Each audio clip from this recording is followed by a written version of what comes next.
15 अक्टूबर 1925 इस ज़माने के मशहूर अखबार ज़मींदार के पहले सफ़े पर एक ख़बर शाये हुई जिसने पूरे मुल्क में सनसनी फैला दी। एक फतवा था जिसे लाहौर की मस्जिद वज़ीर ख़ान के ख़तीब मौलवी दीदार अली ने जारी किया था। मौलवी साहब ने अब यूँ तो अपनी ज़िंदगी में बहुत से फतवे दिए होंगे, मगर इनका ये फतवा तारीख़ के सफ़ात पर दर्ज हो चुका था। फतवा था अल्लामा इकबाल रहमतुल्लाह के ख़िलाफ़ कुफ्र का। इस फतवे में अल्लामा इकबाल पर 2 एतराज़ात उठाए गए थे।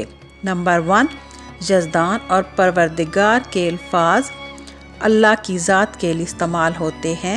यज़दान सूरज को कहना सरासर कुफ्र है। और दूसरा, हज़रत मूसा अलैहिस्सलाम के बारे में भी नामुनासिब अल्फाज का इस्तेमाल था। मगर इस फतवे पर लोगों का ऐसा शदीद रद्द-ए-अमल आया कि लोगों ने कहना शुरू कर दिया, अगर इकबाल भी काफिर है तो फिर मुसलमान कौन है। अर्ज़ ये कि मौलवी साहब पर हर तरफ से लान-तान शुरू हो गई। इसी अखबार में हकीम अहमद अली फ़िरोज़पुरी और बहुत सारे लोगों ने इदारिये लिख लिख कर मौलवी साहब के फतवे को उड़ा कर रख दिया।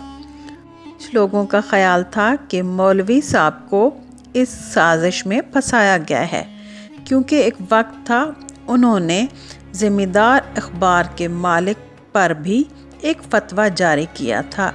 ये उसी का रद्द-ए-अमल या बदला था जो मौलवी साहब का नाम इस तरह उछाला गया था। अब दिलों का हाल अल्लाह ही बेहतर जानता है। अगर वीडियो पसंद आई हो, लाइक करें, सब्सक्राइब करें। Thank you.